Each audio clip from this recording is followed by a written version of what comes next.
আমি রূপাকে আহ্বান জানাচ্ছি।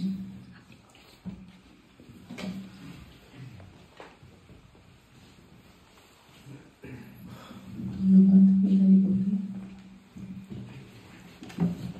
আপনাদের সকলকে ধন্যবাদ দিয়ে শুরু করছি।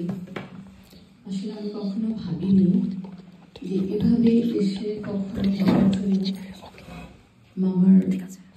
মামার জন্য কিছু বলতে হবে, এটা আমার কখনোই ভাবা হয়নি। পরিবারে ছোট ছিলাম বলে আমাদের পরিবারে যে নিয়মটা ছিল, যখন বড়রা কথা বলতেন আমাদের তখন কথা বলার কোনো অনুমতি ছিল না। মা এবং অন্যান্যরা বলতেন যে বড়রা কথা বলছে, এখানে ছোটদের অনুমতি।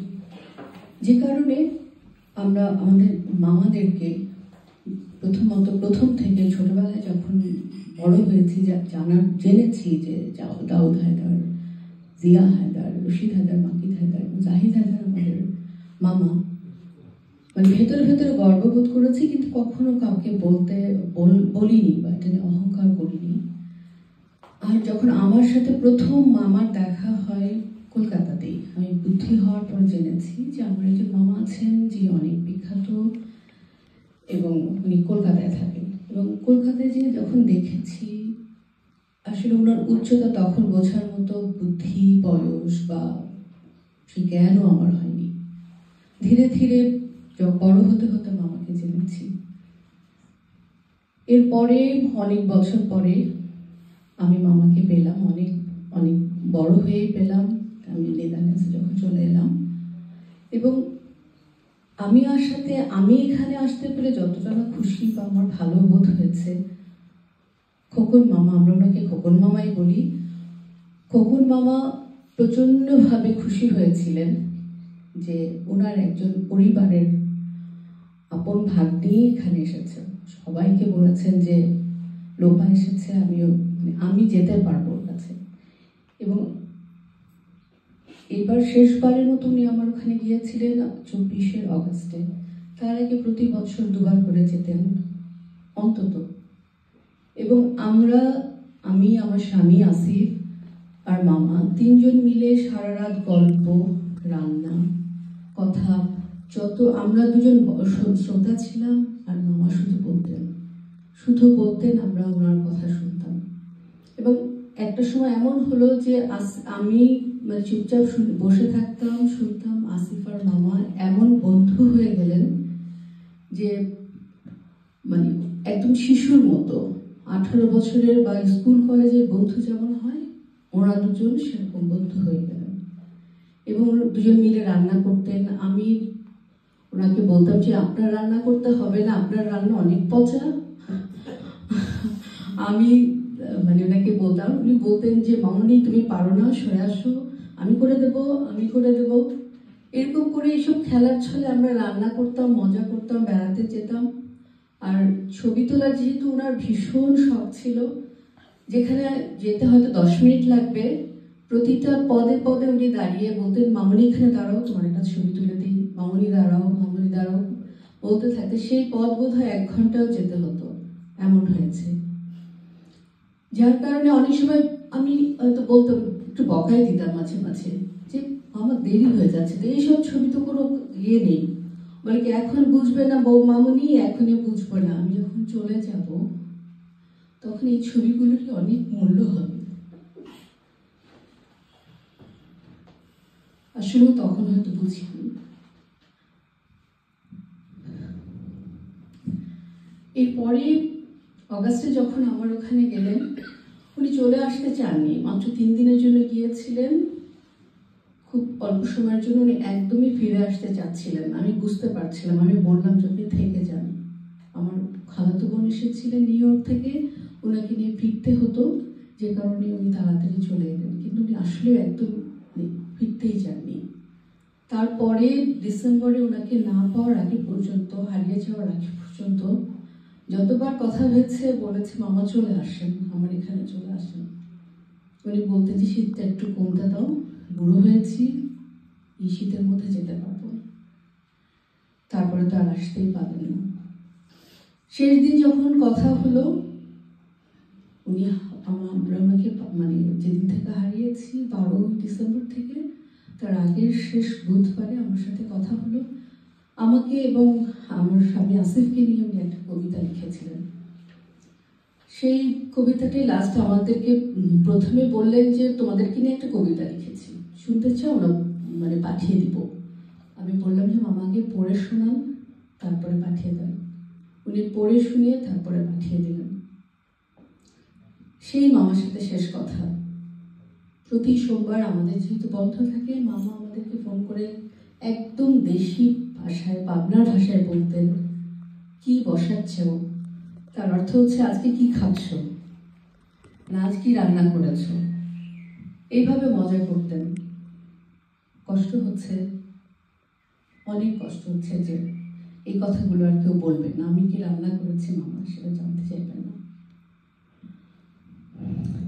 আমি এখন আপনাদের আমাদের পরিবারের পক্ষ থেকে আমার ছোট মামা জাহিদ হায়দার বাংলাদেশ থেকে আপনাদের সকলের পক্ষ থেকে মামার শেষ সময়ে যারা ছিলেন, এবং শেষ সময় না, মানে আপনারা সব, আমরা হচ্ছি মামার পরিবার, হয়তো পরিবার আমাদের আত্মীয়, আমরা পরিবার আত্মীয়, কিন্তু সত্যিকারের পরিবার বলতে আপনারাই। কারণ বাংলাদেশে মামার কখনো আর ফিরে যাওয়া হয়নি। এখানে উনি নিজের পরিবার গড়ে তুলেছিলেন এবং আপনারাই তার পরিবার। আজ আপনারা যদি সকলে না থাকতেন তাহলে হয়তো নির্বাসিত কবি দাউদ হায়দার আরো অন্যরকম হয়ে যেতে পারতেন, বা মানে ওনার আনট্রেস্ট থেকে যেতেন একেবারেই। আমি শুনেছি দুর্ঘটনার দিন, যেদিন মামাকে পাওয়া যাচ্ছিল না, আমি সুমনার কাছ থেকে শুনেছি যে ওনারা একটা প্রোগ্রামে ছিলেন এবং সেই প্রোগ্রামে যখন একজন ফোন করে জানালেন যে ওনাকে ফোনে পাওয়া যাচ্ছে না, তখন ওরা এতটাই চিন্তিত হয়ে গেলেন। চিন্তিত হয়ে গিয়ে সুমনা, পিটু ভাই, মঈন ভাই, বাবুল ভাই, এরা সকলে সেই রাতে গাড়ি নিয়ে চলে গেলেন। মঈন ভাই কষ্ট করে গাড়ি চালিয়ে মামার বাসায় খুঁজতে গেলেন এবং অনেক হাঙ্গামার পর করে পুলিশকে ডেকে সবকিছু আয়োজন করে দরজা ভেঙে যখন জানলেন যে ওখানে মামা নেই, তারপর থেকে ওনাদের চিন্তা, টেনশন সবকিছু বেড়ে গেল। এবং তারপরের ঘটনা জানি আপনারা সবাই জানেন। প্রতিনিয়ত পিটু মামা, রীতা, মঈন ভাই, মার্লেন, সুমনা, বাবুল ভাই, এরা সকলে যেভাবে, এবং আমি দুঃখিত আমি এখনো সবার সাথে নামে চেহারা পরিচিত হতে পারিনি, এবং আমি আন্তরিকভাবে আপনাদের সবার কাছে ক্ষমা চাইছি যে আপনাদের সবার নাম আমি উচ্চারণ করতে পারছি না। কিন্তু সবার প্রতি আমার পক্ষ থেকে, আমার পরিবারের পক্ষ থেকে চিরকৃতজ্ঞতা থাকবে। আপনারা প্রতিনিয়ত মামার খোঁজ নিয়েছেন, আপনারা হসপিটালে দেখতে গেছেন, সকলে যা তার সব জায়গা থেকে আপনারা ফোন করে খবর নিয়েছেন, জেনেছেন। এই জন্য আপনাদের সকলকে ধন্যবাদ বলে আসলে ছোট করা হবে। আমি সেই ছোট করার জন্য ধন্যবাদ বলতেও চাই না। আমি একটু এখন জাহিদ হায়দার আপনাদের জন্য যা লিখে পাঠিয়েছেন আমার কাছে, আমি সেটা একটু পড়ে শোনাই। শ্রদ্ধেয় শ্রদ্ধেয়া, নির্বাসিত কবি দাউদ হায়দারের দুর্ঘটনার পর থেকে আপনারা দাউদ ও আমাদের পরিবারের জন্য যে মানবিকতার দায় বহন করেছেন এবং নিষ্ঠার সঙ্গে পালন করলেন যথাযথ কর্তব্য, তার জন্য আমাদের পরিবারের সব সদস্য আপনাদের প্রতি শ্রদ্ধা সহ কৃতজ্ঞ এবং চিরজীবন কৃতজ্ঞ থাকবে। আপনাদের কল্যাণ হোক। জাহিদ হায়দার। আর জাহিদ হায়দার মামা দাউদ হায়দার মামাকে নিয়ে একটা কবিতা লিখেছিলেন। উনি বললেন, যেহেতু আমি আজকে তোমাদের প্রোগ্রামে থাকতে পারবো না, তুমি আমার পক্ষ থেকে পারলে একটু কবিতাটি আবৃত্তি করবো। আমি আপনাদের অনুমতি নিয়ে মামার সেই লেখা কবিতাটি পড়ছি। নির্বাসনে দাউদ হায়দার।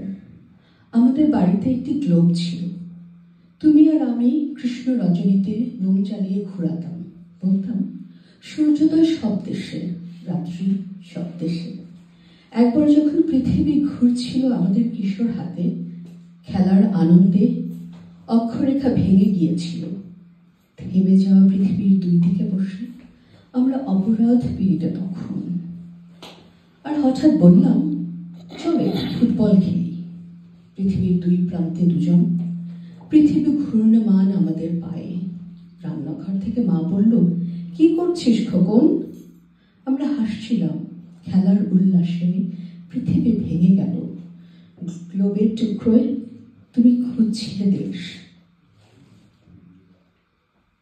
আর আমি আমার নিজের পক্ষ থেকে মামার লেখা কবিতা একটি আবৃত্তি করতে চাই, যেটা মামার কবিতার মধ্যে আমার খুব প্রিয় একটা কবিতা, এবং এই কবিতাটির মধ্যে আপনারা সবাই পড়েছেন আশা করি।